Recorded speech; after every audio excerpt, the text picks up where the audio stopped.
Bonjour à tous, aujourd'hui on ouvre le dossier d'un des personnages les plus complexes, les plus torturés de tout le théâtre, Phèdre. L'objectif c'est de bien décortiquer les enjeux de cette pièce monumentale de Racine, surtout si un examen se profile à l'horizon. Alors la grande question, Phèdre, est-ce une victime écrasée par son destin ou une criminelle responsable de ses actes? C'est ce qu'on va essayer de démêler ensemble.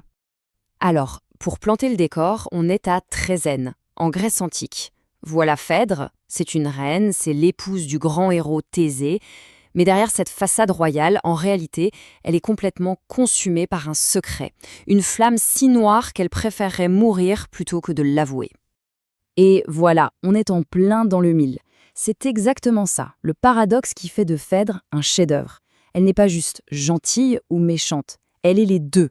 Pour y voir plus clair, on va faire un peu comme un procès. On va d'abord examiner les arguments de la défense et puis ceux de l'accusation. Le cœur du problème, le voici. Phèdre est follement, désespérément amoureuse d'Hippolyte. Qui est Hippolyte? C'est le fils que son mari, Thésée, a eu avec une autre femme. Pour Phèdre, cet amour n'est pas juste un sentiment, c'est une monstruosité, une horreur. C'est elle-même qui le qualifie de crime. Et c'est de là, de cet aveu, que tout le drame va partir. Allez, on commence par le dossier de la défense, les arguments en sa faveur. Pour comprendre Phèdre en tant que victime, il faut absolument maîtriser un concept clé de la tragédie, la fatalité.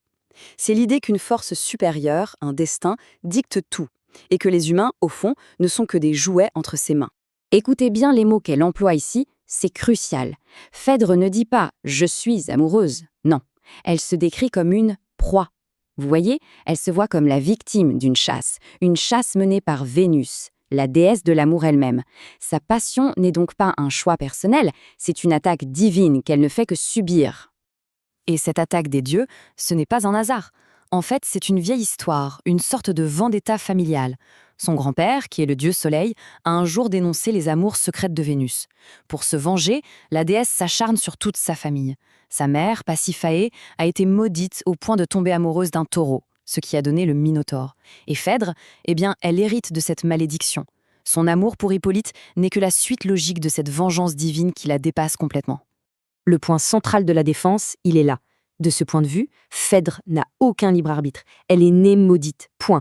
Elle a beau prier, essayer de résister, rien n'y fait. Son amour est un destin, une force extérieure, implacable, qui l'amène droit à sa perte. C'est l'argument numéro 1 pour son innocence. Bon, maintenant passons au dossier de l'accusation. Parce que si Phèdre n'était qu'une simple marionnette, la pièce serait beaucoup moins intéressante, n'est-ce pas? Le truc c'est que, même si elle est écrasée par la fatalité, eh bien elle agit. Elle fait des choix. Et ce sont ces choix qui construisent sa culpabilité. Analysons un peu ses preuves. D'abord, sa lucidité. Elle sait parfaitement que ce qu'elle ressent est mal. Elle le nomme un crime. Ensuite, il y a son action, ou plutôt son inaction terrible. Elle laisse sa nourrice accuser Hippolyte à tort et ne dire rien. Puis, son silence. Un silence qui tue. Et enfin, le coup de grâce, la jalousie. Quand elle apprend qu'Hippolyte aime une autre femme, Aricie, ce n'est plus la fatalité divine qui la guide, mais une émotion bien humaine, bien à elle. C'est ça qui l'empêche de dire la vérité. À ce moment-là, ce n'est plus Vénus qui agit, c'est Phèdre.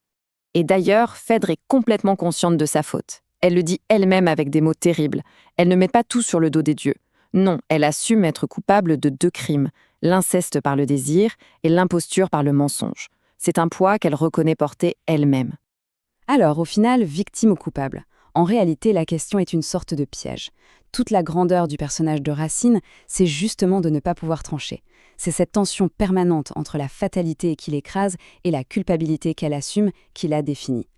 Voilà, ça résume parfaitement le cœur du personnage. D'un côté, une force divine qui la manipule, qui la possède. De l'autre, une conscience humaine qui la juge et qui agit. Phèdre est littéralement le champ de bataille entre ces 2 forces. C'est ça qui est fascinant. C'est une victime qui commet un crime, et une criminelle qui nous inspire de la pitié.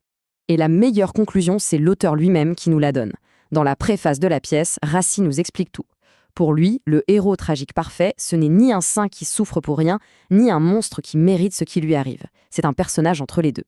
Ses malheurs viennent d'une faiblesse, d'une faille qui le rend profondément humain. Et c'est là le but de la tragédie classique. On ressent de la terreur parce qu'on voit cette chute inévitable. Et on ressent de la pitié parce qu'on comprend que Phèdre n'est pas un monstre. C'est un être humain faillible, dépassé par des forces immenses, mais aussi par ses propres choix. Finalement, la pièce ne donne pas de réponse toute faite.